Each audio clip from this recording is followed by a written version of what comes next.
Well, we've got a couple of jobs on. We've got the wife's Land Rover, yes, broken down again.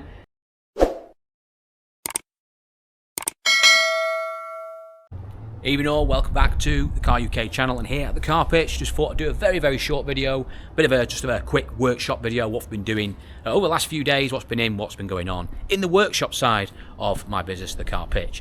So in the workshop side, we've been fixing, well, we've got a few things on the go, quickly show you.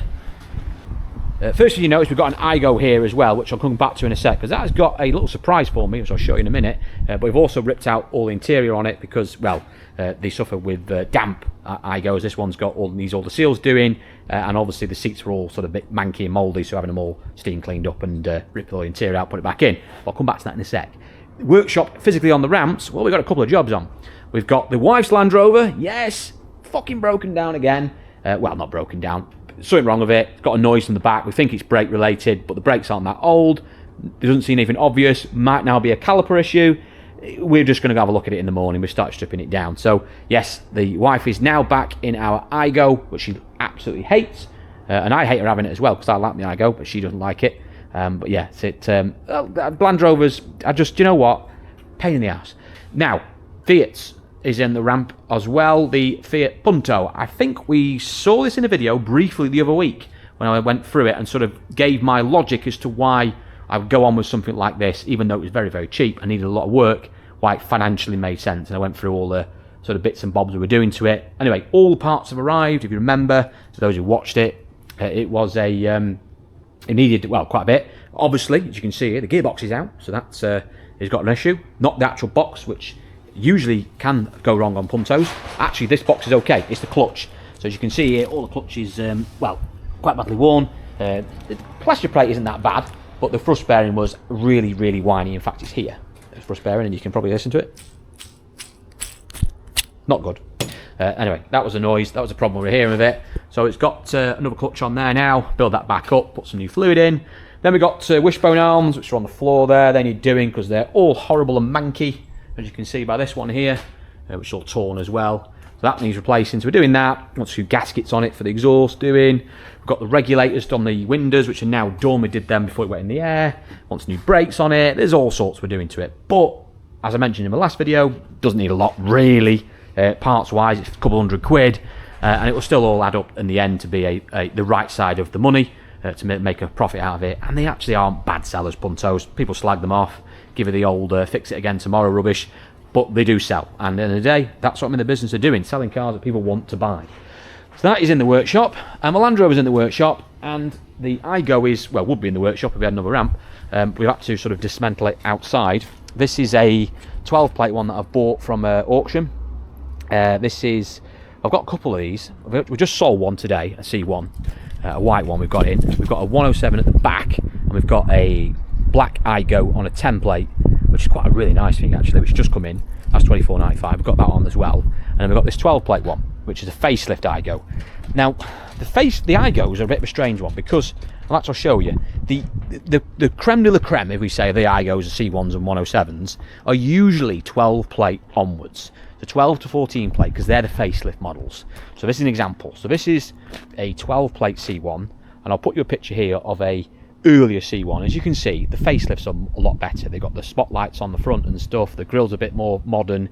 It just looks a nicer car. Same with the Peugeot 107 as well. The Aygo facelift was a bit sort of, I don't know, it's like they didn't bother much with it. The C1 was quite radically changed, but the Aygo, I mean, there you go. There's the facelift Aygo on a 12. And other than the spots in it, there's not really much difference to that 10 plate one over there. There's not a great deal of difference at all. It's, yeah, I don't know, I just thought the C1 looked better. Not slating off the Aygo. The thing is that in reality, when people come in, unless they know about these cars properly and they know that they're all the same, the C1s, the Aygos and 107s, most people prefer it with the Toyota logo on than the Citroen logo on, even though it makes no difference. It's the same car, but trying to obviously get that sort of it's French out of their heads and it's going to go wrong, honestly, you'd be amazed how easy it is to shift a Toyota Aygo than it is a Citroen C1. There you are, daft as it sounds. Anyway, back to this briefly. This has thrown up a problem for me, and it's not so much the interior side of it being a bit damp and water getting it. We can fix all that. That's common. They do leak in water, these things, and we always are quite on the ball getting them sorted. This one I bought online. It was very cheap. I had some pictures of it, and I always say this: never buy a car online auction. And I don't usually, but if I do occasionally buy one, it should be something like this, because there's very little that can go wrong on this that's going to break the bank, i.e. we can't get out of, or we can't sort. And this one had some descriptions of paint having issues with the driver's door. The pictures were a bit iffy, you couldn't quite see it. It looked like there was something not quite right on the paint. But when it actually turned up, this is what, well, this is not exactly what we saw, but this is what basically we were left with. As you can see here, we've got quite a bit of well, it's fiberglass, or as we'd say in the trade, a bit of pudding in the door. So it had a big horrible patch, like a vinyl strip over this panel here. And as soon as we saw it, when it turned up, we're like, oh no. And by the way, it is oh no, because actually the rest of the car is split mint, as in, other than wanting a buff, because it's a bit flat, there's no paint on it. Look at it, no paint on it absolutely anywhere, and he's doing. It just wants a buff. You know, it's not that bad at all, other than a bit dirty. It's fine. And it's a fire model, so it's got a spoiler on it, which makes it amazing, and it's got parking sensors on it and all sorts, and it's a free tax one. It's great. But then you got that thing, and I mean, it all made sense to me because it was very cheap when it turned up, and it's like, oh no.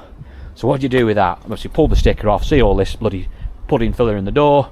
And the reason why they've done that, by the way, is because what happens on C1s is the locks are very, very flimsy.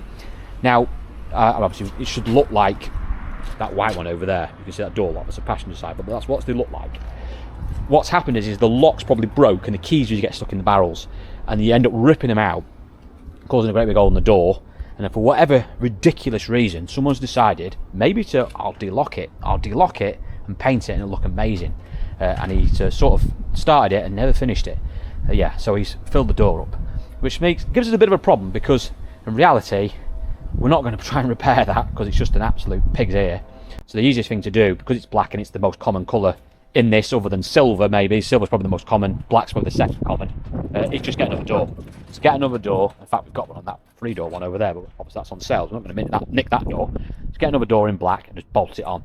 It's actually cheaper to do that than it would be to paint the door, because it'd just be horrible to paint, messing about with it. You've got to drill a hole in it, put a new lock and barrel in.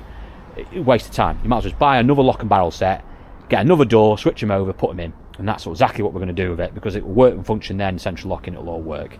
So that was a bit of a surprise for me. I wasn't expecting that, but I mean, it's just changing the door. It's not hard. It's 20 minutes, we can sort that out. But yeah, it was cheap in fairness, and I suppose really if I went to go and see the car, I would have seen it and made a bid accordingly. But that is what it is. I'm not going to lose money on it. We're not going to, you know, it's not going to kill us or anything like that. And financially, it's just a mess about trying to obviously now go somewhere, locate a door, pick it up, and get it sorted. And it wants wheels refurbing as well, which I've missed. So there you go.